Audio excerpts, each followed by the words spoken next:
Hello students, कैसे हैं आप लोग। इस टॉपिक में आज की क्लास में हम लोग पढ़ेंगे बेटा गैमेटोजेनेसिस। क्या पढ़ेंगे? गैमेटोजेनेसिस यानी गैमीट्स की फॉर्मेशन। गैमेटोजेनेसिस हम किसे बोलते हैं? गैमीट्स की फॉर्मेशन। कैसे गैमीट्स फॉर्म होते हैं, यानी मेल गैमीट और फीमेल गैमीट गोनेट्स में, यानी ओवरी में, फीमेल ओवा और टेस्टिस में स्पर्म की फॉर्मेशन होती कैसे है, इस प्रोसेस को हम बोलते हैं gametogenesis. Formation of gametes is known as the process of formation of gamete is known as gametogenesis. Number one. Number two, gametogenesis is of two types. जैसे कि दो टाइप के गैमेट्स होते हैं, दोनों टाइप के गैमेट्स के बनने को गैमेटोजेनेसिस बोलते हैं। स्पर्म के फॉर्मेशन को स्पर्मेटोजेनेसिस और एग के बनने को oogenesis। oogenesis and spermatogenesis. Spermatogenesis बहुत ही सिंपल प्रोसेस है, बहुत सिंपल प्रोसेस है, जबकि with comparison to oogenesis, oogenesis थोड़ा सा कॉम्प्लेक्स है, वो वेरियस स्टेजेस में होता है, और स्पर्मेटोजेनेसिस जो प्रोसेस है वो आफ्टर प्यूबर्टी स्टार्ट होता है। oogenesis जैसे कि हम डिस्कस कर चुके हैं पहले, मेंस्ट्रुएशन के दौरान मैंने बताया था, जब मेंस्ट्रुअल साइकिल बताई थी, तो मैंने आपको बताया था कि oogenesis स्टार्ट हो जाती है in the embryonic stage. Embryonic stage में oogenesis स्टार्ट हो जाती है, जबकि यानी जब फीमेल गर्ल कोई उस एम्ब्रियोनिक स्टेज में होती है, गेस्टेशन पीरियड में होती है अपनी मदर के, तभी अपना oogenesis स्टार्ट कर देती है, एग का फॉर्मेशन शुरू कर देती है अपनी ओवरी के अंदर। लेकिन अगर हम as far as male concern, sperm formation concern, it starts after the attaining puberty in the males. Males के अंदर प्यूबर्टी अटेन होने के बाद। तो हम बात करते हैं spermatogenesis. Gametogenesis is of two type, spermatogenesis and oogenesis। सबसे पहले हम बात करते हैं स्पर्मेटोजेनेसिस। स्पर्मेटोजेनेसिस जो है ये दो स्टेप्स में होता है, टू स्टेप्स में स्पर्मेटोजेनेसिस होता है। कौन कौन से दो स्टेप्स हैं? पहला है फॉर्मेशन ऑफ स्पर्मेटिड्स और दूसरा है स्पर्मियोजेनेसिस। फिर से सुनिए, formation of spermatids and second step is spermiogenesis. क्या डिफरेंस है दोनों में? पूरा स्पर्म का बनने का प्रोसेस तो फॉर्मेशन ऑफ स्पर्मेटिड्स हो गया, और वो जो स्पर्म फॉर्म होते हैं ना, वो स्फेरिकल होते हैं, गोल स्पर्म फॉर्म होते हैं।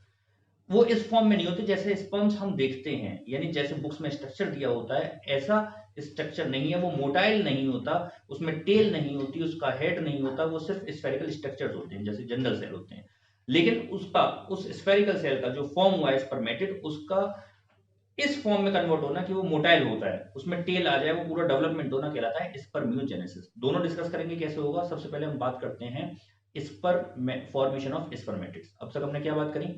Gametogenesis, formation of gametes, gametes के बनने को गैमेटोजेनेसिस कहते हैं। ये दो स्टेप में, ये इसके दो टाइप्स होते हैं, स्पर्मेटोजेनेसिस एंड oogenesis। स्पर्मेटोजेनेसिस बोलते हैं स्पर्म की फॉर्मेशन को, और oogenesis बोलते हैं एग के फॉर्मेशन को, जो फीमेल्स में होता है।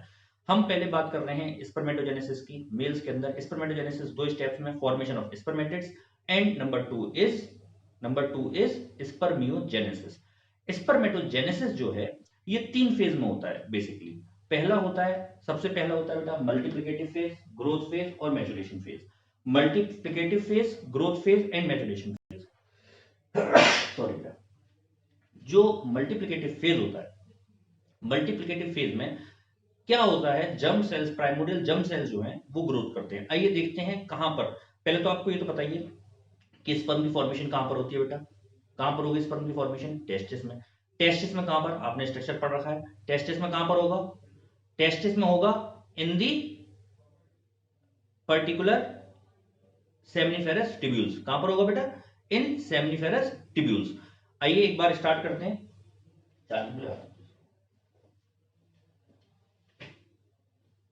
देखिए, ये है मेल रिप्रोडक्टिव स्ट्रक्चर जो आपने पढ़ा है, मेल रिप्रोडक्टिव स्ट्रक्चर। ये मेल रिप्रोडक्टिव स्ट्रक्चर जो है, this is penis and this is scrotum.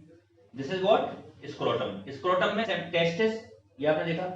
Testis के अंदर प्रेजेंट होती है सेमनीफेरस ट्यूब्यूल। सेमनीफेरस ट्यूब्यूल इसके अंदर प्रेजेंट होती है टेस्टिस के अंदर।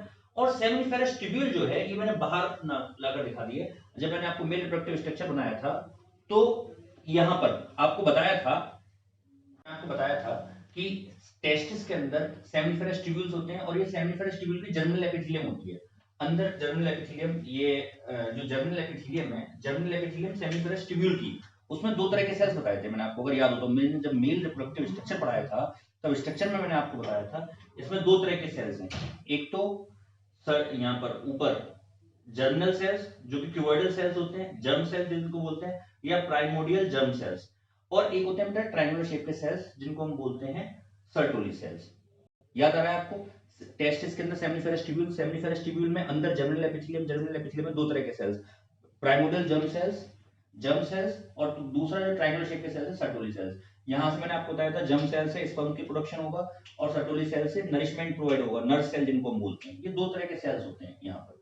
अच्छा, होता क्या है, यहां से प्राइमोडियल जर्म सेल जो होते हैं, ये जैसे ही प्यूबर्टी अटेन होती है मेल्स में जैसे प्यूबर्टी अटेन हुई तो क्या करेगा, हाइपोथैलेमस से गोनाडोट्रोपिन रिलीजिंग हार्मोन रिलीज होना शुरू होगा, GnRH, gonadotropin releasing hormone hypothalamus से सिक्रेट होना शुरू होगा, तभी प्यूबर्टी अटेन होती है 12 से 13 साल की उम्र में मेल्स में। और हाइपोथैलेमस से गोनाडोट्रोपिन रिलीजिंग हार्मोन रिलीज होने के बाद वो एक्ट करता है पिट्यूटरी ग्लैंड पर। किस पे करेगा, जाहिर सी बात है मास्टर ग्लैंड पे। Master gland is under the control of hypothalamus supreme commander. Hypothalamus से पिट्यूटरी ग्लैंड पर जाएगा और पिट्यूटरी ग्लैंड से दो हार्मोन रिलीज होते हैं। गोनाडोट्रोपिन हार्मोन कौन कौन से हैं, एफएसएच और एलएच। एलएच ल्यूटिनाइजिंग हार्मोन और FSH follicle stimulating hormone. Luteinizing hormone act करेगा इंटरस्टिशियल सेल्स पर, यानी लिडिक सेल्स पर एक्ट करेगा। मेल्स में एलएच को आईसीएसएच, इंटरस्टिशियल सेल स्टिमुलेटिंग हार्मोन बोलते हैं, क्योंकि ये मैंने आपको बताया था इनके बीच में रेड कलर से आपको अगर दिख रहा हो, सेमिनिफेरस ट्यूब्यूल के बीच में सेल्स होते हैं जिनको हम बोलते हैं, क्या बोलते हैं बेटा, इंटरस्टिशियल सेल्स या लिडिक सेल्स, जो टेस्टोस्टेरोन का प्रोडक्शन करते हैं। तो यहाँ पर ये जो हार्मोन है हाइपोथैलेमस सेक्रेट होने के बाद, ये हार्मोन क्या सेक्रेट करेगा, इसको कंसंट्रेट करता है टेस्टोस्टेरोन को। कौन सा, एलएच। एलएच कंसंट्रेट करता है टेस्टोस्टेरोन की कंसंट्रेशन को बढ़ाता है प्यूबर्टी अटेन होने के बाद। और दूसरा हार्मोन यहां से सिक्रीट होता है पिट्यूटरी ग्लैंड से, FSH follicle stimulating hormone. Follicle stimulating hormone activate करता है सर्टोली सेल्स को। किस पे एक्ट करेगा, सर्टोली सेल्स को। और सर्टोली सेल्स से दो हार्मोन सिक्रीट होते हैं। देखिए यहाँ पर मैंने यहाँ पर बना रखा है, हाइपोथैलेमस से प्यूबर्टी अटेन हुई, अभी अभी मेल से प्यूबर्टी अटेन हुई, तो जैसे प्यूबर्टी अटेन होगी हाइपोथैलेमस से हार्मोन सिक्रीट होगा जीएनआरएच, गोनाडोट्रोपिन रिलीजिंग हार्मोन, और ये एक्ट करेगा पिट्यूटरी ग्लैंड पर। पिट्यूटरी ग्लैंड पर एक्ट करने के बाद पिट्यूटरी ग्लैंड से दो हार्मोन सिक्रीट होते हैं, LH and FSH, luteinizing hormone और एफएसएच, दो हार्मोन। एलएच कहां पर वर्क करेगा बेटा, एलएच वर्क करेगा लिडिक सेल्स पर, किसके, टेस्टिस के लिडिक सेल्स पर वर्क करेगा, और ये सिक्रीट करेगा टेस्टोस्टेरोन। लिडिक सेल्स टेस्टोस्टेरोन में सिक्रीशन को बढ़ाएगा। और दूसरा एफएसएच जो है, एफएसएच वर्क करता है यहाँ पर ये जो प्राइमरी जर्म सेल्स हैं इनसे स्पर्म के प्रोडक्शन को बढ़ावा देने में, साथ साथ नरिशमेंट प्रोवाइड कराता है। सर्टोली सेल्स पर एक्ट करेगा। सर्टोली सेल्स दो सब्सटेंस सिक्रीट करते हैं, दो केमिकल्स या दो हार्मोन्स आप कह सकते हैं सिक्रीट करते हैं। एबीपी एबीपी सिक्रीट करता है और दूसरा सिक्रीट करता है इनिबिन। क्या सिक्रीट करता है बेटा, इनिबिन। यहां पर ये एंटीबायोटिक प्रोटीन्स होते हैं और ये इनिबिन। ये जो प्रोटीन्स होते हैं ये टेस्टोस्टेरोन को कंसंट्रेट करते हैं, ये कंसंट्रेशन बढ़ाता है किसका, टेस्टोस्टेरोन का, एबीपी। और इनिबिन जो है ये एफएसएच को इनहिबिटरी इफेक्ट शो करता है और एफएसएच को ये इनहिबिट करता है, यानी एफएसएच के सिक्रीशन को रोकता है। और साथ साथ एफएसएच क्या काम करता है, गोनेडोट्रोपिन, ये जो जर्म सेल्स फॉर्म हो रहे हैं इनकी फॉर्मेशन को बढ़ावा देता है। ये बात समझ में आई आपको यहां तक? तो जैसे प्यूबर्टी अटेन हुई, हम यहाँ पर बात कर रहे थे टेस्टिस में, जैसे प्यूबर्टी अटेन हुई हार्मोन सिक्रीट होना शुरू हुए और उसी के इन्फ्लुएंस में यहाँ पर जो जर्म सेल्स हैं ये डिवाइड करना शुरू करते हैं माइटोटिकली। कैसे डिवाइड करते हैं, माइटोटिकली। माइटोसिस सेल डिवीजन और मियोसिस सेल डिवीजन, ये दो तरह के सेल डिवीजन आपने पढ़ रखे हैं। माइटोसिस सेल डिवीजन कैसे बोलते हैं बेटा, माइटोसिस सेल डिवीजन बोलते हैं जो हमारे बॉडी सेल्स में होता है, और मियोसिस सेल डिवीजन बोलते हैं जो हमारे जर्म सेल्स में होता है, जो हमारे सेक्स सेल्स को फॉर्मेशन के लिए डिवीजन होता है। तो यहां पर माइटोटिक में जो नंबर ऑफ क्रोमोसोम्स हैं वो सेम रहते हैं, क्योंकि जो हमारी बॉडी के जितने भी सेल्स हैं उनमें नंबर ऑफ क्रोमोसोम सेम है। लेकिन जब म्यूटिक सेल डिवीजन होता है तो उसमें जो नंबर ऑफ क्रोमोसोम्स होते हैं वो हाफ हो जाते हैं, क्योंकि उनको डिप्लॉयडी मेंटेन करनी होती है। अगर नंबर ऑफ क्रोमोसोम हाफ नहीं होंगे तो जितने दो बॉडी सेल्स फॉर्म करेंगे तो number of chromosome just double हो जाएंगे। तो उसको मेंटेन करने के लिए, डिप्लॉयडी को मेंटेन करने के लिए जो नंबर ऑफ क्रोमोसोम्स होते हैं वो सेक्स सेल्स में हाफ हो जाते हैं थ्रू मियोसिस सेल डिवीजन। तो यहां पर क्या होता है, सबसे पहले यानी जो बॉडी सेल्स हैं उसमें कैसा सेल डिवीजन, माइटोसिस, और जो सेक्स सेल्स हैं उसमें कैसा सेल डिवीजन, मियोसिस। अभी हम डिस्कस करते हैं मियोसिस को, थोड़ा डिटेल में मैं आपको बताऊंगा। माइटोसिस आप जानते ही हैं, और मियोसिस को एक बार फिर से मैं रिवाइज कराऊंगा, आप 11th में पढ़ चुके हैं, लेकिन फिर से मैं एक बार आपको एक्सप्लेन करने की कोशिश करूंगा यहाँ पर मियोसिस में। कौन कौन से प्रोसेस यहाँ पर होते हैं। देखिए, जो जर्म्स प्राइमोडियल जर्म सेल्स होते हैं मेल टेस्टिस में, जो प्राइमोडियल जर्म सेल्स होते हैं, ये 3 फेज में, अभी हम पहले बात कर रहे हैं formation of spermatids. Formation of spermatids 3 stage में होता है। पहले स्टेज में मल्टीप्लिकेटिव फेज, मल्टीप्लिकेशन होता है, दूसरे में ग्रोथ और तीसरे में मैच्योरेशन फेज। सबसे पहले हम बात करते हैं मल्टीप्लिकेटिव फेज। अभी हमने क्या क्या बातें करी, फॉर्मेशन स्पर्मेटोजेनेसिस 2 स्टेप्स में होता है। कौन कौन से 2 स्टेप्स, पहला फॉर्मेशन ऑफ स्पर्मेटिड, दूसरा स्पर्मियोजेनेसिस। फॉर्मेशन ऑफ स्पर्मेटिड यानी स्पर्म्स का फॉर्म होना, ये 3 स्टेप्स में होता है। पहला मल्टीप्लिकेटिव फेज, दूसरा ग्रोथ फेज और तीसरा मैच्योरेशन फेज। मल्टीप्लिकेटिव फेज में मल्टीप्लाई हो रहा है। क्या चीज मल्टीप्लाई हो रही है, जो प्राइमोडियल जर्म सेल्स हैं, प्राइमोडियल जर्म सेल्स डिवाइड कर रहे हैं। मैच्योर जैसी प्यूबर्टी अटेन होना शुरू हुई तो यहाँ पर डिवाइड करना शुरू कर देते हैं, और डिवाइड करते हैं बॉडी सेल्स में। यानी ये जो बॉडी के सेल्स हैं भाई, ये जो जर्म सेल्स हैं कैसे हैं, primordial germ sales body cells, तो ये क्या है बेटा 2n, क्या है 2n। और यहां पर जब बॉडी आएगी, जब ये ग्रोथ मल्टीप्लाई करेगा तो ये डिवाइड करेगा माइटोटिकली। कैसे डिवाइड करेगा, माइटोटिकली डिवाइड करेगा, और जितने बॉडी के सेल्स हैं उतने ही क्रोमोसोम, यानी अगर बॉडी का सेल डिप्लॉइड है तो डिप्लॉइड सेल्स में प्रोड्यूस करेगा। ये 2 तरह के सेल्स प्रोड्यूस करता है, ए एंड बी। कितने टाइप के सेल प्रोड्यूस करता है, 2 टाइप के। टाइप ए, इसको बोलते हैं spermatogonia type A and spermatogonia type B. ये जो दोनों टाइप के सेल्स हैं, दोनों बिल्कुल एक से हैं, दोनों बिल्कुल एक से हैं, लेकिन दोनों ही कैसे हैं, हैप्लॉइड। कैसे हैं बेटा, हैप्लॉइड। ये भी हैप्लॉइड है और ये भी, सॉरी, ये भी डिप्लॉइड है और ये भी डिप्लॉइड है, यानी दोनों ही डिप्लॉइड टाइप के सेल्स होते हैं। गलत बोल गया मैं, हैप्लॉइड नहीं होते बेटा, कैसे होते हैं, डिप्लॉइड। जैसे हमारे बॉडी के सेल्स होते हैं भाई, टेस्टिस की जो आउटर लाइनिंग है वो हमारे बॉडी के जो सेल्स हैं, तो वो जो जर्म्स यहाँ पर जो सेल्स हैं primordial germ cells, they are the diploid cells. ये डिवाइड करते हैं माइटोटिकली और 2 टाइप में बनाते हैं, स्पर्मेटोगोनिया टाइप ए और स्पर्मेटोगोनिया टाइप बी। जो टाइप ए है उसके साथ फिर वही हरकत होती है, वो फिर से डिवाइड होता है टाइप ए में और टाइप बी में। जो टाइप ए है उसके साथ फिर टाइप ए और टाइप बी, ये चेंज चलती रहती है, इसको बोलते हैं मल्टीप्लिकेशन। लेकिन जो दूसरा है, this is the precursor of, जो टाइप बी है, it is the precursor of future sperm. ये आगे के लिए स्पर्म बनने के लिए आगे मूव करेगा। यहां पर जो स्पर्मेटोगोनिया बी है, ये कैसा है बेटा, डिप्लॉइड होगा या हैप्लॉइड होगा, डिप्लॉइड होगा। जो बॉडी के सेल से बन रहा है, बॉडी का सेल ये डिप्लॉइड, डिप्लॉइड मतलब 2 सेट ऑफ क्रोमोसोम्स। और यहां पर ये क्या है बेटा, ये भी डिप्लॉइड होगा। और ये लगातार टाइप ए और टाइप बी, हम इस ये it is purely arbitrary, type A और टाइप बी यानी 2 तरह के सेल्स हैं। एक तो फिर से डिवाइड कर रहा है और एक आगे बढ़ गया, तो जो फिर से डिवाइड कर रहा है उसको हमने कर दिया टाइप ए, और जो स्पर्म फॉर्मेशन में जा रहा है उसको हमने बोल दिया टाइप बी। समझ में आ रहा है बेटा। देखिए यहां पर जो बी है, ये तो मल्टीप्लिकेटिव फेज, यानी स्पर्मेटोगोनिया फॉर्म हो रहे हैं लगातार जैसे प्यूबर्टी अटेन हुई, इसको बोलते हैं मल्टीप्लिकेटिव फेज। उसमें से टाइप बी जो है वो नरिशमेंट लेता है। किससे नरिशमेंट लेता है, Sertoli cells, nourishment, Sertoli cells nourishment लेता है। नरिशमेंट लेने के बाद यहां पर ये ग्रो करता है, साइज में ग्रो करने लगता है, और ग्रो करने के बाद क्या होगा, हैप्लॉइड होगा या डिप्लॉइड होगा, बताइए क्या लग रहा है आपको, डिप्लॉइड सेल डिप्लॉइड ही मेंटेन करेगा या हैप्लॉइड हो जाएगा, एज इट इज रहेगा, उसमें कोई किसी तरह का कोई डिवीजन नहीं है, सिर्फ वो 2n से, यहां पर भी 2n सिर्फ साइज में ग्रो कर रहा है। और क्या क्या चेंजेस आ रहे हैं, क्या चीज डेप्लीकेट होती है, जो सेल साइकिल आपने पढ़ रखी है अगर है क्लास 11th में, तो सेल साइकिल में आपको बताया था डेप्लीकेशन होता है, डीएनए का रेप्लिकेशन होता है। तो यहाँ पर ये अपने आप को प्रिपेयर कर रहा है कि इसको मियोसिस में जाना है, यानी स्पर्म फॉर्म करने के लिए इसको मियोटिक डिवीजन करना पड़ेगा। तो यहां से ये है growth phase. Growth phase is the longest phase with comparison to this phase. यहाँ पर ग्रोथ होगी, यहाँ पर मल्टीप्लाई हुआ बी, और ये बी जो है ग्रोथ फेज में आया, यहाँ पर 2n। इसके बाद आता है मैच्योरेशन फेज। मैच्योरेशन फेज जब आएगा तो यहां से ये मियोसिस फर्स्ट करेगा, मियोसिस सेल डिवीजन, जैसे मैंने आपको बताया था माइटोसिस और मियोसिस, मियोसिस में नंबर ऑफ क्रोमोसोम्स हाफ हो जाते हैं, तो ये half number of set of chromosome हो जाएगा। यहाँ पर अगर 2n है तो यहाँ पर भी n होगा और यहाँ पर भी n हो जाएगा, हाफ नंबर ऑफ क्रोमोसोम। अब मैं आपको डिस्कस करना चाहता हूं, ये अभी जब आप क्लास 12th में पढ़ेंगे तो 12th क्लास की बुक्स में यह सिर्फ ये सिंपल दे रखा है कि इसमें डिवाइड होगा, ये 11th में आपको समझा दिया गया है कि किस तरीके से ये हैप्लॉइड डिप्लॉइड मेंटेन होती है। मैं इसको थोड़ा सा आपसे डिटेल में इसको डिस्कस करना चाहूंगा आपको समझाने के लिए कि कैसे ये मियोसिस सेल डिवीजन होता है।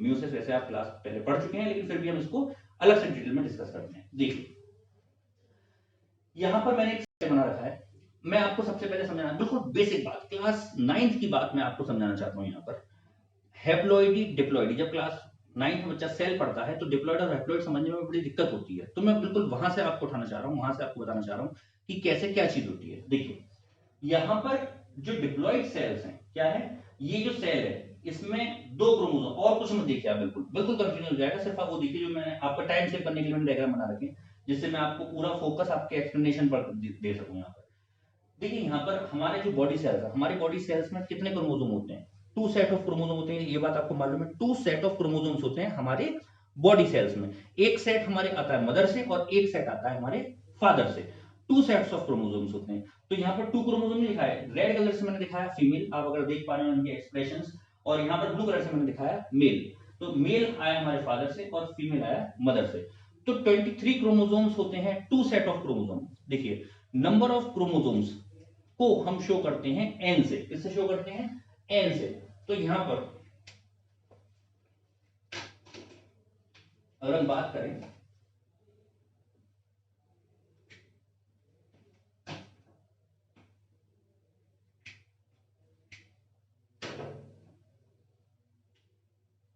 ये क्या है बेटा, N number of chromosomes, N number of chromosome यानी सिंगल सेट ऑफ क्रोमोसोम किससे है, फादर से, और सिंगल सेट ऑफ क्रोमोसोम किससे है, मदर से। वन एन फादर से और वन एन मदर से। तो टोटल क्या हुआ बेटा, टोटल क्या हुआ, ये हुआ बेटा 2n। क्या हुआ बेटा, it is said to be 2n। ये क्या है, यानी ये कैसा सेल है, डिप्लॉइड सेट, यानी हमारी बॉडी के जितने भी सेल्स हैं, जितने भी सेल्स हैं, हमारे स्किन का सेल हो, हार्ट का सेल हो, किडनी का सेल हो, कोई भी सेल हो, जितनी भी सेल्स हैं वो सब कैसे हैं, डिप्लॉइड। क्योंकि उसमें एक 23 क्रोमोसोम्स आए हुए हमारी मदर से और 23 क्रोमोसोम्स आए हुए हमारे फादर से। अच्छा, वो सारे क्रोमोसोम्स ऐसे इंटरमिक्स होते हैं, किसी को पता नहीं होता कौन सा क्रोमोसोम कहां पर है, वो सब ऐसे इंटरमिक्स होते हैं। लेकिन एक बात ध्यान से सुनिएगा, मैं बहुत इंपॉर्टेंट बात आपको यहां बताने वाला हूं। ये जो क्रोमोसोम्स होते हैं, जब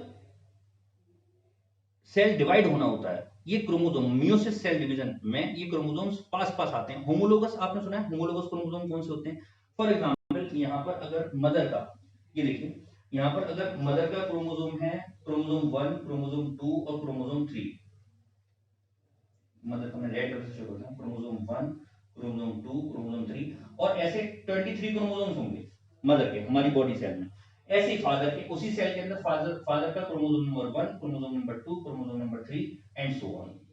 लेकिन जरूरी तो नहीं कि 1 के पास 1 हो, यहां पर ऐसा भी हो सकता है कि यहां पर क्रोमोसोम नंबर 3 हो, यहां पर क्रोमोसोम नंबर 1 हो, यहां पर क्रोमोसोम नंबर 2 हो, आगे पीछे ऐसे हो सकते हैं। लेकिन ये दो क्रोमोसोम जो हैं, मदर का क्रोमोसोम 1 और फादर का क्रोमोसोम 1, ये कहलाएंगे होमोलोगस क्रोमोसोम। मदर का क्रोमोसोम 3 और फादर का क्रोमोसोम नंबर 3, ये कहलाएंगे होमोलोगस क्रोमोसोम्स, क्योंकि ये शेप में सेम होंगे, जो इनके जीन्स होंगे। देखिए जो क्रोमोसोम्स होते हैं, क्रोमोसोम्स पर प्रेजेंट होते हैं जीन्स। फॉर एग्जाम्पल मदर का एक क्रोमोसोम नंबर 3, उस पर वो रेस्पॉन्सिबल है, उसके लिए जीन रेस्पॉन्सिबल है हेयर कलर के लिए। किसके लिए रेस्पॉन्सिबल है, हेयर कलर के लिए। तो ये देखिए नेचर का मैजिक कह लीजिए, या how I can appreciate the nature. Chromosome number 3 जो फादर का होगा, वहां पर भी कैसा होगा बेटा, कलर के लिए जीन होगा। किसके लिए होगा, कलर के लिए। तो यानी जीन सेम लोकस पर, सेम सब्सटेंस, सेम थिंग के लिए अगर जीन्स प्रेजेंट हैं, सेम कैरेक्टर के लिए अगर जीन प्रेजेंट है, then it is said to be homologous chromosomes. ये क्या कहलाएंगे बेटा, होमोलोगस क्रोमोसोम। समझ में आ रही है बेटा बात। तो ये होमोलोगस क्रोमोसोम्स प्रेजेंट होते हैं यहां पर। अच्छा, अब हमने बात करी कि साहब ये ग्रोथ कर रहा है, यानी सिर्फ साइज में ग्रोथ कर रहा है, या जब भी हम ग्रोथ की बात करते हैं, it not only about the size, it about the genetic material also. उसका जो जेनेटिक मटेरियल है वो भी। देखिए जो क्रोमोसोम होता है, क्रोमोसोम में ये क्रोमेटिड है, ये क्रोमेटिड है एक। कितने क्रोमेटिड है, ये एक क्रोमेटिड है, और बीच में एक राउंडेड कॉन्स्ट्रिक्शन है जिसको हम बोलते हैं सेंट्रोमियर। क्या बोलते हैं बेटा, सेंट्रोमियर। ये एक क्रोमेटिड है। अब ये सेंट्रोमियर कहीं पे भी हो सकता है। मान लीजिए सेंट्रोमियर सबसे लास्ट में, ये सेंट्रोमियर जो राउंडेड स्ट्रक्चर होता है कॉन्स्ट्रिक्शन, ये सबसे लास्ट में। सबसे पहले तो ये कंफ्यूजन हो जाता है कि सब सर इसमें दो ब्रांचेस हैं, दो आर्म्स हैं। ये आर्म्स हैं, क्रोमेटिड एक ही है, एक ही क्रोमेटिड की दो आर्म्स हो सकती हैं। तो यहां पर ये एक आर्म है और एक क्रोमेटिड है।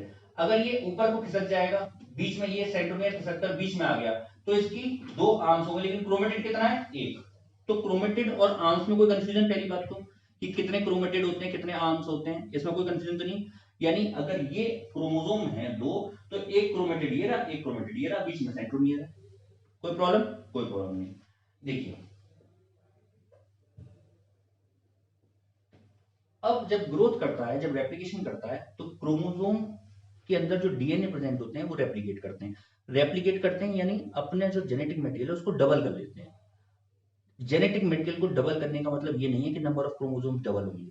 फिर से सुनिए मेरी बात को, मैंने कहा कि जो नंबर ऑफ क्रोमोसोम्स हैं वो डबल नहीं होते, क्रोमोसोम के अंदर जो मटेरियल है वो डबल होता है।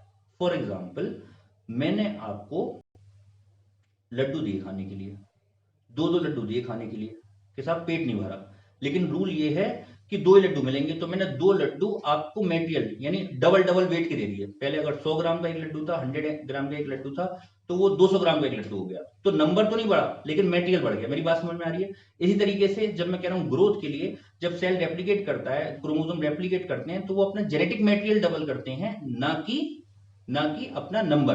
तो यहां पर ये देखिए, ये है एन, और यहां पर जेनेटिक मटेरियल कैसा है, सिंगल है, सिंगल जेनेटिक मटेरियल है। जब ग्रोथ करेगा तो ये यहां पर अपना जेनेटिक मटेरियल रेप्लिकेट करेगा, क्या करेगा, रेप्लिकेट करता है, डबल करता है इसको। जब रेप्लिकेट करेगा तो यहां पर ये देखिए इसकी दो क्रोमेटिड्स, एक क्रोमेटिड ये और दूसरा क्रोमेटिड ये, क्रोमेटिड कितने हो जाएंगे, दो। लेकिन ध्यान रखिएगा, लेकिन जो सेंट्रोमियर है वो एक ही है, तो क्रोमोसोम कितने हैं, क्रोमोसोम अभी भी एक है। देखिए यहां पर भी एक, टोटल क्रोमोसोम कितने हैं, टू क्रोमोसोम है यहाँ पर, two set of chromosome, two chromosome मतलब two set of chromosome, two set of chromosome, two set of chromosome है, तो एक फीमेल से आया है सेट 23 क्रोमोसोम्स और एक सेट फादर से आया है, इसमें कोई कंफ्यूजन नहीं है। यहां पर और यहां पर कितने, यानी यहां पर टोटल कितने क्रोमोसोम्स हैं, 46 क्रोमोसोम्स हैं, डबल, यानी कि क्या होगा, डिप्लॉइड। कैसा है सेल, ये डिप्लॉइड। यहां पर ये सेल कैसा है, यहां पर कितने क्रोमोसोम है, यहां पर भी दो क्रोमोसोम है, जितने यहां पर हैं उतने यहां पर हैं। लेकिन यहां पर क्या हुआ, ये अपने आप को रेप्लिकेट कर लिया है इन्होंने, क्या कर लिया है बेटा, रेप्लिकेट कर लिया है, यानी डबल कर लिया है। सेंट्रोमियर एक है, सेंट्रोमियर एक है, लेकिन क्रोमेटिड्स यहां पर क्या हो गया बेटा, डबल हो गए, क्या हो गए, डबल। ये भी डबल हो गया और ये भी डबल हो गया। बेटा बताइए कोई प्रॉब्लम हो तो, किसी भी तरह की कोई प्रॉब्लम अगर हो तो, कोई प्रॉब्लम नहीं है बेटा। यहां पर ये, अब लेकिन इसमें और इसमें क्या डिफरेंस है, ये क्या है, नंबर ऑफ क्रोमोसोम, यहां पर एक मदर से और एक फादर से, एक मदर से और एक फादर से, तो यानी टोटल क्या हुआ बेटा, 2n। लेकिन जेनेटिक मटेरियल क्या है यहां पर, देखिए यहां पर जेनेटिक मटेरियल क्या था, यहां पर था n, जेनेटिक मटेरियल को, डीएनए को हम शो करेंगे कैपिटल एन से। बुक्स में कई बार बेटा गलत दिया होता है, कैपिटल एन और स्मॉल एन में डिफरेंस नहीं होता है, इसलिए बच्चों को कंफ्यूजन हो जाता है। वो जब थ्योरी लिखते हैं तब तो बात अलग अलग करते हैं, लेकिन जब डिनोट करते हैं तो कैपिटल एन को और स्मॉल एन को कंफ्यूज हो जाता है, इसलिए बच्चा कई बार कंफ्यूज होता है। आपको जो अभी तक कंफ्यूज हुआ होगा वो भी इस वजह से, मेरे ख्याल से कई बच्चों को कंफ्यूज होता है स्मॉल एन कैपिटल एन में डिनोशन में क्या डिफरेंस होता है। देखिए ये डिफरेंस होता है, ये डिफरेंस होता है कि यहां पर अगर हम बात करें जेनेटिक मटेरियल की, किसकी, जेनेटिक मटेरियल की, तो जेनेटिक मटेरियल यहां पर क्या है बेटा, एन, सिंगल एन इसका फादर का और सिंगल एन मदर का, सिंगल एन फादर का और सिंगल एन मदर का, तो टोटल क्या हुआ, दैट इज 2n। क्या हुआ बेटा, 2n, जेनेटिक मटेरियल यहां पर कितना है, 2n, एक फादर का और एक मदर का, और सेल कैसा है, डिप्लॉइड। इसी तरीके से यहां पर कैसा है, जेनेटिक मटेरियल नंबर, सेल कैसा है, हैप्लॉइड या डिप्लॉइड, सेल है डिप्लॉइड, 2n।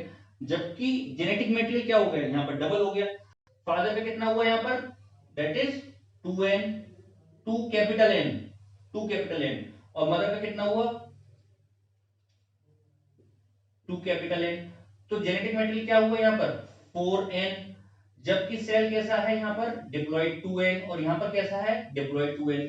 दोनों में डिफरेंस समझ में आ रहा है बेटा या नहीं आ रहा, इधर देखिए, this is 2n, this is also 2n, यानी ये भी डिप्लॉइड है और ये भी डिप्लॉइड है। इसमें भी दो set of two set of chromosome है और इसमें भी टू सेट ऑफ क्रोमोसोम है। ये वो बातें बता रहा हूं जो यहां से रिलेटेड नहीं है, लेकिन बिना इसके ये बातें समझ में नहीं आएंगी, आपको सिर्फ याद करोगे। अब यहां पर ये क्या होता है, जब मियोसिस होती है, अब क्या हो रहा है, मियोसिस सेल डिवीजन हो रही है, तो मियोसिस जब होती है तब देखिए अभी तक क्या थे, जब माइटोसिस सेल डिवीजन होती है तो सारे क्रोमोसोम अलग अलग होते हैं, और जनरल कंडीशंस में भी क्रोमोसोम्स अलग अलग, अलग अलग का मतलब मदर के क्रोमोसोम्स 23 एक ही सर्किल के अंदर, एक ही सेल के अंदर, एक ही न्यूक्लियस के अंदर 23 क्रोमोसोम मदर के आए हुए हैं और 23 क्रोमोसोम फादर के आए हुए हैं। तो वो सब इधर उधर मिक्स है, इधर उधर मिक्स है, सब अलग अलग मिक्स है। जैसे एक स्कूल के क्लास 5th से लेकर और 10th तक के स्टूडेंट, क्लास 5th से लेकर 10th तक के स्टूडेंट एक ग्राउंड में पार्टी हो रही है और सबको या टूर ले आने के लिए छोड़ दिया गया, और सबको कि जब सब अब यहाँ पर एक टूर आया है ताजमहल पर देखने, बच्चों का टूर आया है क्लास 5th से लेकर 10th तक, और सब बच्चे ताजमहल पर छोड़ दिए गए। अब वहां पर सारे बच्चे मिक्स हैं, कोई 5th क्लास का बच्चा 10th क्लास के बच्चे के साथ है, कोई 10th क्लास का बच्चा 9th क्लास के बच्चे के साथ है, 8th क्लास, मतलब सब अलग अलग इंटरमिक्स है, इंटरमिक्स हो गए उसमें। लेकिन जब चलने की बारी आएगी कि साहब अब हमें जाना है, जब तक पूरे ताजमहल में कहीं पर घूम लो, कोई भी कहीं पे घूम सकता है, लेकिन अगर बात आई कि साहब अब घर चलना है, बस में जाना है, तो फिर क्लास वाइज इकट्ठे होंगे कि साहब क्लास 6 आए पहले, तो क्लास 6 के बच्चे सब एक साथ इकट्ठे हो जाएंगे एक जगह पर। क्लास इधर, क्लास 10th आए तो क्लास 10th के कहीं पे भी होंगे, किसी के भी साथ होंगे, सब 10th के बच्चे इकट्ठे हो जाएंगे। ऐसे ही यहां पर होता है। यहां पर क्या होता है, मैंने आपको बताया 23 सेट्स, 23 क्रोमोसोम मदर के, 23 क्रोमोसोम फादर के। लेकिन जब बात आती है नेक्स्ट जनरेशन की, मियोसिस सेल डिवीजन की जब बात आती है, तो मियोसिस सेल डिवीजन में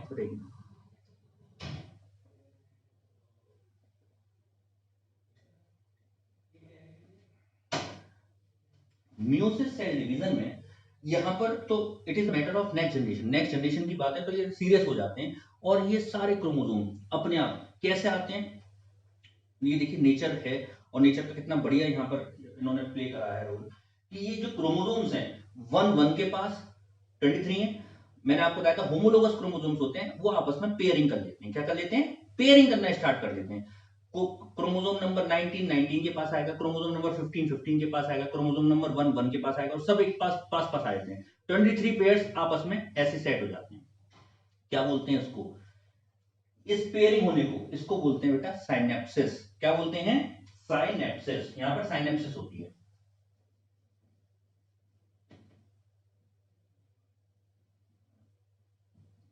साइनेप्सिस।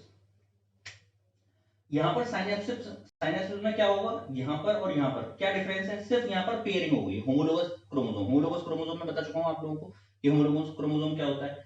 साइनेप्सिस हुई, साइनेप्सिस के बाद जब ये पास पास आ जाते हैं, तब यहां पर कुछ कैरेक्टर्स, ऐसा डिस्कशन होता होगा भाई, ऐसा तो है नहीं कि अगर कोई भी यंग वन है तो उसमें सारे कैरेक्टर मदर के हों, सारे 100%, और सारे कैरेक्टर या किसी में फादर के हों।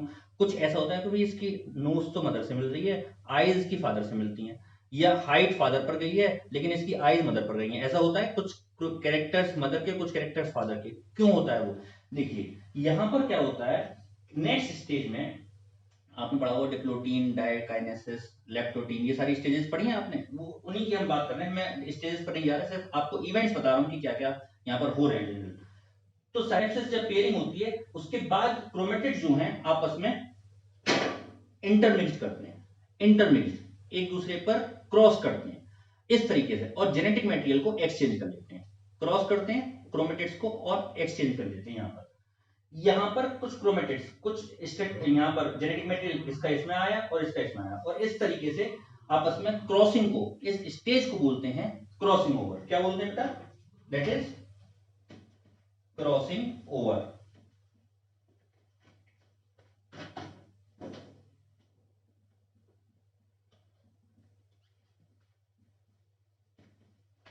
क्रॉसिंग ओवर, यहां पर बेटा क्रॉसिंग ओवर होती है। क्रॉसिंग ओवर के बाद, यहां पर जब क्रॉसिंग ओवर हुआ, क्रॉसिंग ओवर के बाद फिर ये अलग होना शुरू होते हैं। जब अलग होना शुरू होते हैं तो सिर्फ एंड पर से, जैसे यहां पर ऐसे मान लीजिए, यहां पर ये पूरी तरीके से इंटरमिक्स्ड हो गए, क्रॉसिंग ओवर, तो ये इस तरह का जो स्ट्रक्चर है, यहां पर तो क्रॉसिंग ओवर हो गया। फिर जब अलग होता है तो ये अलग होना चाहते हैं, तो जो यहाँ पर टिप के एंड से और नीचे के एंड से, यहां से तो ये क्या होते हैं, जुड़े रहते हैं, और बाकी अलग होना शुरू होते हैं। तो ये जो स्टेज है, ये स्टेज इस तरीके की, ये कहलाती है बेटा क्याज्मा। क्याज्मा, ये देखिए यहां पर ये जेनेटिक मटेरियल एक्सचेंज हो रहा है, और दूर भी हो रहे हैं दूसरे से, और सिर्फ एंड से जुड़े हुए हैं। तो यहां पर ये जो स्ट्रक्चर है, ये कहलाता है क्याज्मा, क्याज्मा स्टेज। ये हो गया।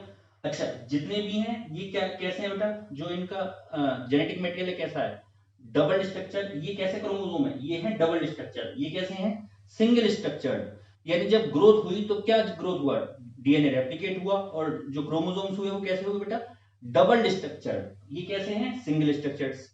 यहाँ पर डबल स्ट्रक्चर क्रोमोसोम्स थे, यहाँ पर ये सब डबल स्ट्रक्चर क्रोमोसोम आ रहे हैं। उसके बाद नेक्स्ट स्टेप क्या होता है कि ये स्पिंडल फाइबर में सारे के सारे अरेंज हो जाते हैं एक साथ। कितने, 23 पेयर्स अरेंज हो जाते हैं यहां पर। ये इसको बोलते हैं अलाइनमेंट। अलाइनमेंट हो जाता है यहां पर, यहां पर अलाइनमेंट। नेक्स्ट स्टेज में क्या होता है, अलाइनमेंट यहां पर हो जाता है। और अलाइनमेंट के बाद 23 क्रोमोसोम्स मदर के, 23 क्रोमोसोम्स फादर के। अच्छा, अब ये डिवाइड होगा और डिवाइड होकर अलग अलग क्रोमोसोम्स अलग अलग सेल्स में डिस्ट्रीब्यूट हो जाएंगे। लेकिन जब डिस्ट्रीब्यूट होंगे then these are distributed absolutely randomly, पूरी तरीके से रैंडमली। यानी कोई भी क्रोमोसोम किसी में भी आ सकता है। ऐसा नहीं कि लाइन से 23 क्रोमोसोम फादर के एक तरफ चले गए, 23 क्रोमोसोम मदर की एक तरफ चले गए। मान लीजिए क्रोमोसोम क्रोमोसोम नंबर 1 गया फादर का, तो क्रोमोसोम नंबर 3 मदर का, फिर क्रोमोसोम नंबर 5 फादर का, फिर क्रोमोसोम नंबर 7 मदर का, किसी एक सेल में, और दूसरे सेल में दूसरे टाइप के सेल्स के क्रोमोसोम्स के। समझ में आ रही बात। तो बेटा यहां पर जो क्रोमोसोम्स हैं वो सेपरेट हो जाते हैं, और दो क्रोमोसोम इस तरीके से, एक सिंगल सेट क्रोमोसोम एक में और सिंगल सेट ऑफ क्रोमोसोम एक में। तो जब यहां पर डिवाइड हुए तो यहां पर कितने कितने क्रोमोसोम आए, सेम नंबर ऑफ क्रोमोसोम, या हाफ हो गए। देखिए यहां पर भी क्रोमोसोम कैसे हुए, हाफ हुए। तो यहां पर पहले कितने क्रोमोसोम थे, एक सेल के अंदर कितने क्रोमोसोम थे, यहां पर दो क्रोमोसोम ही चल रहे हैं सब में। भाई यहां पर भी दो थे, दो क्रोमोसोम दो क्रोमोसोम दो क्रोमोसोम। लेकिन यहां पर क्या डिफरेंस है, सिर्फ रेप्लिकेट हुए, नंबर ऑफ क्रोमोसोम चेंज नहीं हुए। और उनके क्या इवेंट्स हैं साथ में, ये मैंने आपको बताया। साइनेप्सिस हुआ, क्रॉसिंग ओवर हुआ, chiasma हुआ, फिर उसके बाद अलाइनमेंट हुआ यहाँ पर, और फिर उसके बाद ये सेपरेट होने के बाद, आप अगर इसको पढ़ना चाहें तो क्लास 11th में आपने म्यूसिस सेल डिवीजन एक बार फिर से आप वहां से रिवाइज कर सकते हैं, पढ़ सकते हैं। जो ये चीजें मैं आपको बता रहा हूँ ये उसमें दी हुई है ऑलरेडी कि किस तरीके से म्यूसिस में होता है। और यहाँ पर, या आप म्यूसिस का जो लेक्चर अगर अलग से देखना चाहें तो उसको भी आप देख सकते हैं। म्यूसिस का मैंने सेल डिवीजन में मैंने म्यूसिस पढ़ा रखा है, उसमें आपको पता लग जाएगा। ये देखिए बेटा, ये जब डिवाइड होगा, दो सेल्स में डिवाइड होगा, तो यहाँ पर सिंगल सेट ऑफ क्रोमोसोम और यहाँ पर सिंगल सेट ऑफ क्रोमोसोम। तो ये सिंगल सेट ऑफ क्रोमोसोम जो बने, ये क्या बन रहे हैं, ये डिप्लॉइड सेल है या हैप्लॉइड सेल है। यहाँ पर हम बोलेंगे सिंगल सेट, यानी एन एन एन। ये सब क्या है, 2n 2n 2n 2n 2n 2n N N N N. तो यहां पर क्या है बेटा, haploid. But the genetic material is here is 2n। Still कैसा है बेटा, 2n, capital N. Capital N का मतलब जेनेटिक मटेरियल डबल है, और यहां पर कैसा है, 2n।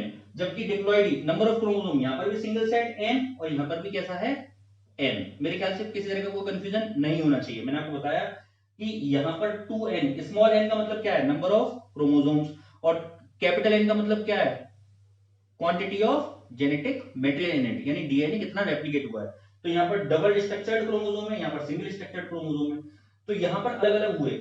यहाँ पर एक ही सेल में स्टार्टिंग में स्पर्मेटोगोनिया, अगर मैं इसको बोलूं, स्पर्मेटोगोनिया मैं यहाँ लिख देता हूं, जैसे स्पर्मेटोगोनिया,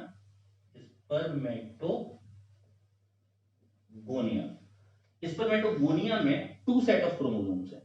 जबकि यहां पर डिवाइड होते होते होते होते जब यहां पर डिवाइड हुआ, तो यहां पर डिवाइड होने के बाद कितने set of chromosome, single set of chromosome और सिंगल सेट ऑफ क्रोमोसोम। ये जो बने, इसको हम बोल रहे हैं, ये हुआ बेटा फर्स्ट मियोटिक डिवीजन। क्या हुआ, फर्स्ट मियोटिक डिवीजन।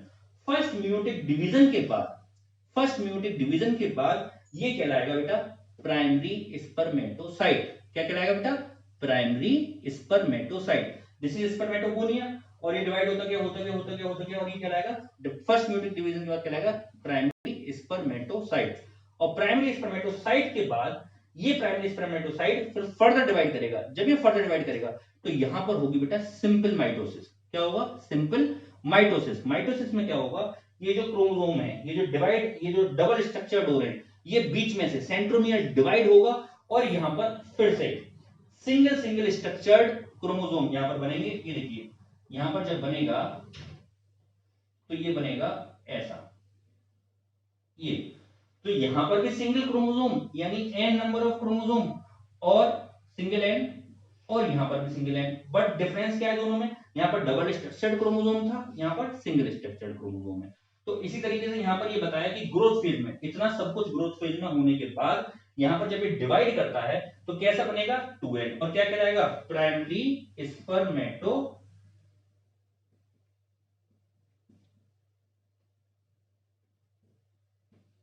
साइट। क्या कहलाएगा बेटा प्राइमरी स्पर्मेटोसाइट। ये प्राइमरी मियोसिस फर्स्ट के बाद प्राइमरी स्पर्मेटोसाइट, प्राइमरी स्पर्मेटोसाइट।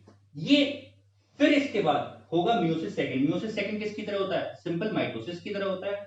और ये फिर से लेकिन यहां पर और यहां पर क्या डिफरेंस है, मैंने आपको यहां पर बताया कि यहां पर तो डबल सेट ऑफ क्रोमोसोम है, sorry double set of DNA है, जबकि यहां पर डबल स्ट्रक्चर्ड क्रोमोसोम है, यहां पर सिंगल स्ट्रक्चर्ड क्रोमोसोम है। मियोसिस सेकंड होगा, फिर से हैप्लॉइड सेल्स यहां पर बनाएगा मियोसिस सेकंड, और you can say simple mitosis, mitosis cell division होगा, और ये बनाएगा स्पर्मेटिड्स। क्या बने बेटा ये स्पर्मेटिड्स।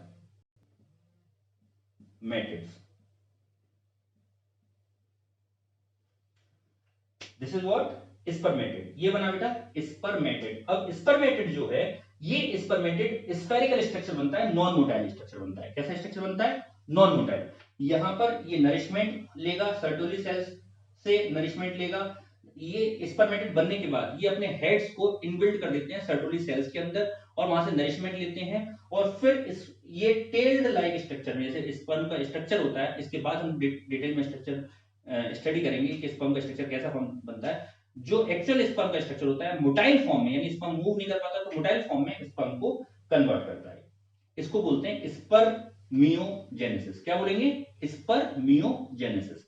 एक बार फिर से हम बात करते हैं, आपको रिपीट कराता हूं पूरा अब तक मैंने क्या क्या आपको बताया। टेस्टिस के अंदर सेमिनिफेरस ट्यूब्यूल्स होते हैं। सेमिनिफेरस ट्यूब्यूल के अंदर यहाँ पर जर्मिनल एपिथेलियम होती है। जर्मिनल एपिथेलियम में दो तरह के सेल्स होते हैं, जर्म सेल्स और सर्टोली सेल्स। ये हम लास्ट क्लास में बात कर चुके थे मिलियन प्रोडक्टिव सिस्टम में। जर्म प्राइमोर्डियल जर्म सेल्स जो होते हैं, यहाँ पर माइटोटिक सेल डिवीजन होता है, और दो तरह के सेल्स प्रोड्यूस होते हैं, टाइप ए और टाइप बी। ये कब होता है, जब प्यूबर्टी अटेन हो जाती है। प्यूबर्टी अटेन होने के बाद हाइपोथैलेमस से गोनाडोट्रोपिन रिलीजिंग हार्मोन शुरू होता है। वो सारे हार्मोनल प्रोसेस मैंने आपको बता दिया। यहाँ पर जो पर्टिकुलर दो टाइप, टाइप ए और टाइप बी में डिवाइड करते हैं। दोनों ही 2n यानी डिप्लॉइड सेट ऑफ क्रोमोसोम्स हैं, ए और बी। ए जो टाइप है वो लगातार डिवाइड करता है, फिर से ए और बी बनाता है, ए जो है फिर से ए और बी बनाता है, ए फिर से, ये चेंज चलती रहती है। इसको बोलते हैं मल्टीप्लिकेटिव फेज।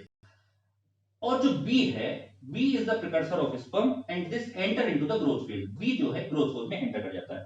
ग्रोथ फेज में जब एंटर करता है तो इसका साइज करीब लगभग 2 गुना या 3 से 4 गुना तक बढ़ जाता है। यहाँ पर साइज डबल से ट्रिपल तक हो जाता है स्पर्मेटोगोनिया जो है। ये भी 2n है, डिप्लॉयड है, लेकिन ग्रोथ फेज में ग्रोथ करने के बाद फिर ये जाता है मैच्योरेशन फेज में, जहां पर ये डिवाइड करता है और हैप्लॉइड सेल्स बनाता है। जो हैप्लॉइड सेल्स बनाता है उसको यहाँ पर सिंगल सेट ऑफ क्रोमोसोम जब बनते हैं तो यहाँ पर इसको बोलते हैं प्राइमरी स्पर्मेटोसाइट। ये पूरा प्रोसेस यहां से यहां तक का प्रोसेस मैंने अलग से आपको शो करके बताया कि कैसे यहाँ पर होता है। इसके बाद जब प्राइमरी स्पर्मेटोसाइट हो जाती है, यहाँ पर double structured single set of chromosome, जो मैं बोल रहा हूं समझ में आ रहा है, doubled structure single set of chromosome. यहाँ पर डबल सेट ऑफ क्रोमोसोम है, double set of chromosome but single structured, यानी क्रोमेटिड एक एक है, क्रोमोसोम एक ही है लेकिन दो क्रोमोसोम है लेकिन सिंगल सेट। यहाँ पर क्या हुआ, डबल स्ट्रक्चर्ड क्रोमोसोम। इसमें और इसमें क्या अंतर है, ये भी 2n ये भी 2n। फिर डिफरेंस क्या है, ये ग्रोथ हो चुकी है, इसमें रेप्लिकेशन हो चुका है, डबल स्ट्रक्चर्ड है। यहाँ पर बढ़ते हैं बढ़ते हैं बढ़ते हैं बढ़ते हैं बढ़ते हैं सेम। जब ये डिवाइड होगा तो single set of chromosome, single set of chromosome, इसमें सिंगल, यानी सेल्स कैसे हो गए, हैप्लॉइड, लेकिन कैसे, डबल स्ट्रक्चर्ड। अगर एक बार और डिवीजन हुआ, इसमें माइटोसिस हुआ, माइटोसिस में क्या होगा, यहां पर ये half equal number of chromosome में डिवाइड करेंगे, अपने आप को रेप्लिकेट कर लेंगे, और ये किसमें कन्वर्ट हो जाएगा, सिंगल स्ट्रक्चर्ड क्रोमोसोम में। इसी तरीके से यहां पर ये एक बार यहां पर पहले मियोसिस फर्स्ट होगा, फिर होगा मियोसिस सेकंड, और एक स्पर्मेटिड से, एक प्राइमरी स्पर्मेटोसाइट से ये बनाएंगे यहां पर सेकेंडरी स्पर्मेटोसाइट्स। क्या बोलेंगे इनको, सेकेंडरी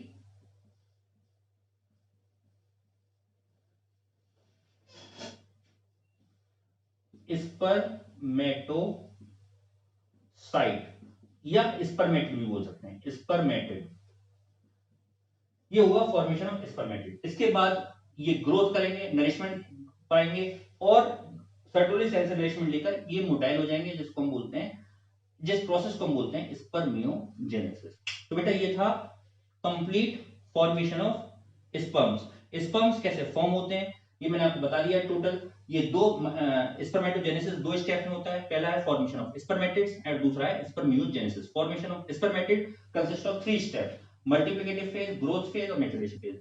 मल्टीप्लिकेटिव फेज में ए और बी टाइप के स्पर्मेटोगोनिया फॉर्म होते हैं, फिर ए फिर से ए और बी, ए फिर से ए और बी, और बी चला जाता है अंडर ग्रोथ। ग्रोथ होने के बाद 2 से 3 गुना वो साइज में बड़ा होता है। उसके बाद उसमें जो जेनेटिक मटेरियल में चेंजेस आते हैं वो हमने डिस्कस करें यहाँ पर किस तरीके से चेंजेस आते हैं।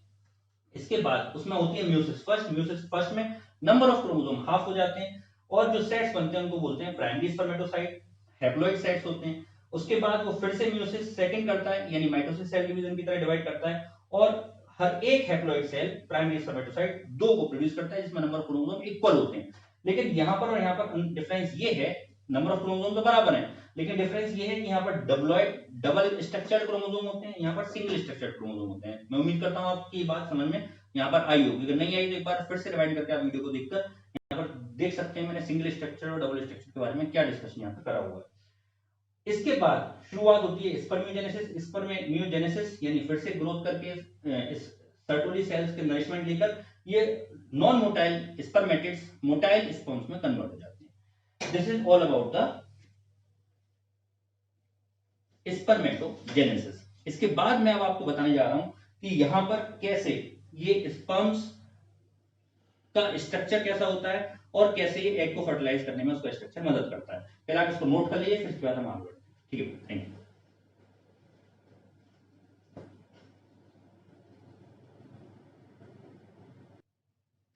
हेलो बेटा, अब हम पढ़ेंगे स्ट्रक्चर ऑफ स्पर्म। स्पर्म का स्ट्रक्चर कैसा होता है। देखिए नेचर ने स्पर्म को इस बड़े तरीके से डिजाइन करा है, how you can appreciate the nature that it have to fertilize over at particular stand place. उसको कितनी लंबा रास्ता, कितनी लंबी जर्नी करने के बाद एग के पास जाता है और एग के पास जाने के बाद उसको फर्टिलाइज करता है। आप सोचिए एग प्रोड्यूस हुआ, स्पर्म प्रोड्यूस हुआ, स्पर्म प्रोड्यूस होने के बाद उसे टाइम तो मिलेगा कि साहब रेस्ट कर ले, थोड़ा बड़ा हो जाए। वो सारा प्रोसेस उसको अपनी जर्नी में ही करना है। प्रोड्यूस होने के तुरंत बाद उसको एग को पेनिट्रेट करना है, जिसके लिए उसे कहां पर जाना पड़ेगा, पूरे रास्ते में ही खाता पीता जाता है, बड़ा होता जाता है और अपने सारे टूल्स और सारे स्ट्रक्चर लेकर, नेचर ने उसके स्ट्रक्चर को इस तरह से बनाया है कि आगे मूव करने में उसकी मदद करे। मूव करने के अलावा उसको उसके पास, देखिए अगर कोई एक एग और 300 million sperms, 300 million sperms, 400 million sperms अगर एग को पेनिट्रेट करने जा रहे हैं, कहां से, male reproductive system, female reproductive system के अंदर तक अगर फर्टिलाइज करने जा रहे हैं, तो कितनी दीवानगी चाहिए आप सोचिए कि 300 मिलियन लोगों में से जो एग जिसको एक्सेप्ट करेगा, आपने सुना है हजारों में से एक, तो एग जिसको एक्सेप्ट करेगा उसके पास कितनी एनर्जी होनी चाहिए। और एनर्जी तो सभी के पास होगी जब सभी रेस में शामिल हो रहे हैं तो, लेकिन कोई एक स्पर्म फर्टिलाइज कर पाता है। कौन सा लकी स्पर्म फर्टिलाइज कर पाता है एंटर को, वो कैसे एंटर कर पाता है एग में और किस तरीके से वहां तक पहुंचता है, ये हम बात करेंगे फर्टिलाइजेशन में। लेकिन यहाँ पर मैं आपको बताऊंगा कि उस प्रोसेस के लिए नेचर ने स्पर्म की कैसे मदद करी है और किस तरीके से उसको डिजाइन करा है कि वो एग को फर्टिलाइज कर सके। देखिए मेनली जो स्पर्म होता है उसके 4 पार्ट होते हैं। पहला head, then neck, then middle piece and then tail. मैंने 4 पार्ट बताए। Number 1 head, number 2 neck, number 3 middle piece and number 4 tail. ये क्या करता है स्पर्म, बेटा कोई हथौड़ा या वो एग को पेनिट्रेट करने के लिए, तोड़ने के लिए हथौड़ा या चाकू तो लेके जाता नहीं है, वो तो अपना सर मारता है।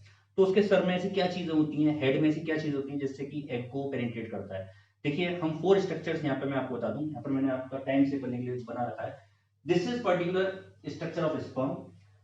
दिस पर्टिकुलर पार्ट, जो बड़ा सा स्ट्रक्चर आप देख रहे हैं, this is said to be head, this is particular part is said to be middle piece, and this constriction is said to be neck, and this is the long tail. हम यहाँ पर लिख देते हैं this is head, this is middle piece, and this is tail. बेटा यहाँ पर ऊपर की तरफ टिप पे प्रेजेंट होता है एक स्ट्रक्चर जिसको हम बोलते हैं बल्ब शेप स्ट्रक्चर प्रेजेंट होता है हेड के ऊपर, जिसको हम बोलते हैं बेटा एक्रोसोम। क्या बोलते हैं बेटा? इस एक्रोसोम के अंदर कई सारे एंजाइम्स प्रेजेंट होते हैं, प्रोटीएसेस एंजाइम होते हैं जो प्रोटीन को डाइजेस्ट करते हैं, क्योंकि यही जो हेड है यही जाकर उसमें पेनिट्रेट करेगा, एग की वॉल से टकराएगा और यहाँ पर उसकी जो वॉल होती है जो प्रोटीन से बनी होती है उसे डाइजेस्ट करेगा, जिसमें प्रोटीएज एंजाइम, एक स्पेशल एंजाइम होता है बेटा हेलोरोनिडेज, जो मेल स्पर्म में प्रेजेंट होता है ह्यूमन बींग्स में, हेलोरोनिडेज जो इस एग की मेम्ब्रेन को पेनिट्रेट करता है। तो यहाँ पर एक्रोसोम में प्रेजेंट होगा। This is what, this is plasma membrane, plasma membrane. यहां पर एक शीट प्रेजेंट होती है एक्रोसोम, पोस्ट एक्रोसोमल शीट हम जिसे बोलते हैं, post acrosomal sheet. Post acrosomal sheet जो होती है इसको मेनचेट भी यहां पर बोलते हैं, मेनचेट, जो यहां से मिडिल पीस से और हाफ इस पोर्शन तक हेड तक प्रेजेंट रहती है। इसमें बड़ा सा बीच में न्यूक्लियस प्रेजेंट होता है जो नेक्स्ट जनरेशन के लिए जेनेटिक मटेरियल को लेकर जाएगा। देखिए हेड के बारे में हमने क्या क्या बातें करी। It is the enlarge end of sperm containing nucleus, जिसमें बड़ा सा ब्लू कलर से हमने बना रखा है, this is what, nucleus. It forms acrosome, ये जो इसकी टिप होती है क्या बना रही है, एक्रोसोम बना रही है। एक्रोसोम में मैंने आपको बताया हेलोरोनिडेज एंजाइम होता है और ये एंजाइम होते हैं जो एग की वॉल को पेनिट्रेट करते हैं। Acrosome contains enzymes such as hyaluronidase, acid phosphate and proteases. समझ में आई बेटा बात? यहां तो कोई प्रॉब्लम हो तो बताइए। इसके बाद हम बात करते हैं इसकी नेक की, नंबर 2, दैट इज नेक। नेक क्या है, नेक कॉन्स्ट्रिक्शन है इस बड़े से पीस में, और एक जो मिडिल पीस है इसका, मिडिल पीस इसको बोलते हैं। यहां पर नेक में दो सेंट्रियोल्स पाए जाते हैं, दो सेंट्रियोल्स पाए जाते हैं, प्रॉक्सिमल और डिस्टल। प्रॉक्सिमल सेंट्रियोल देखिए यहां पर बहुत छोटा पार्ट होता है, इसको हम बोलते हैं प्रॉक्सिमल सेंट्रियोल। मैं यहां पर लेबल कर देता हूं, प्रॉक्सिमल,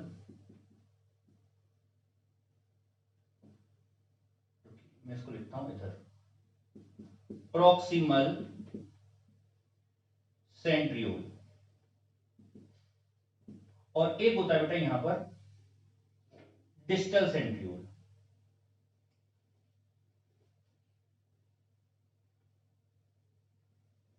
डिस्टल सेंट्रियोल, प्रॉक्सिमल जो एक्रोसोम की तरफ है, हेड की तरफ है, डिस्टल जो नीचे की तरफ है। प्रॉक्सिमल सेंट्रियोल, सेंट्रियोल का काम क्या होता है, सेंट्रोसोम के अंदर दो सेंट्रियोल्स होते हैं, सेंट्रियोल का काम क्या होता है बेटा बताइए, सेल डिवीजन का। तो जब ये स्पर्म एग को फर्टिलाइज करेगा, उसके बाद जब जाइगोट बनाएगा, तो जाइगोट जब पहला क्लीवेज होगा, जब पहला डिवीजन होगा उसका, उसमें ही मदद करता है प्रॉक्सिमल सेंट्रियोल। और दूसरा है डिस्टल सेंट्रियोल। डिस्टल सेंट्रियोल आपने देखा मिडिल पीस में एक रॉड लाइक स्ट्रक्चर बना रहा है, फिलामेंट बना रहा है, इस फिलामेंट को राइज कर रहा है जो टेल तक जाता है। ग्रीन कलर से मैंने शो कर रखा है, दिस इज व्हाट, फिलामेंट। यहां पर मैं लिख सकता हूं, it give rise to axial filament, this is axial filament. This is very neck, what is about neck, this is neck. यहां पर मैंने नेक को लेबल नहीं करा है, इसको मैं लिख देता हूं नेक।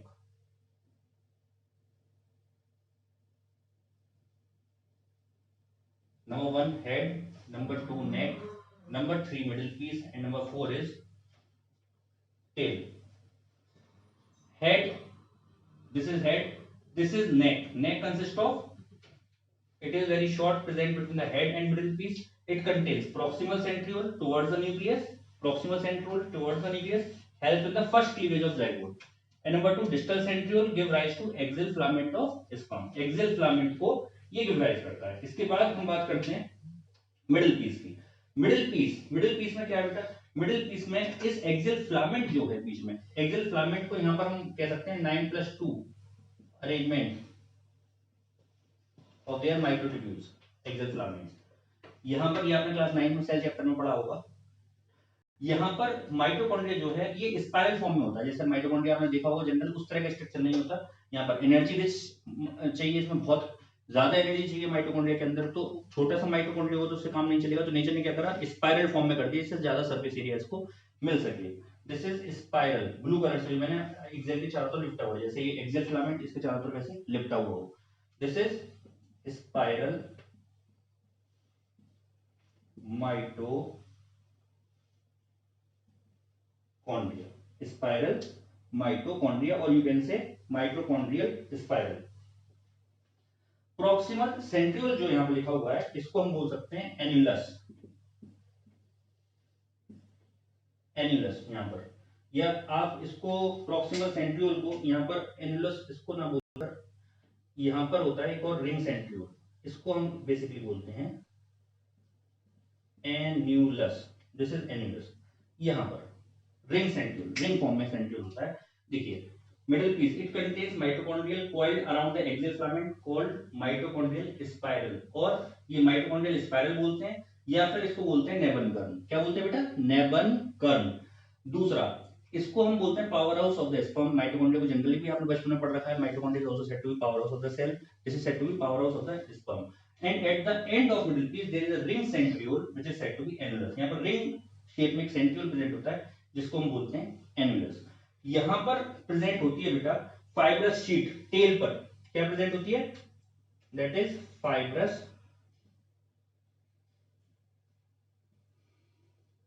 शीट, जो इस पूरे फिलामेंट को इंसर्कल करती है, प्रोटेक्ट करती है।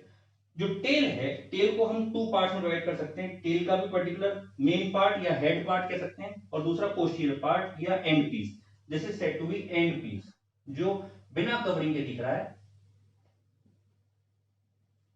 This is said to be end piece which is the naked filament structure without the covering, without the fibrous covering, this is the naked filament structure. So this is the complete structure of what? Complete structure of sperm, which consists of mainly four parts, that is head, neck, middle piece and tail. This is head, neck, middle piece and tail.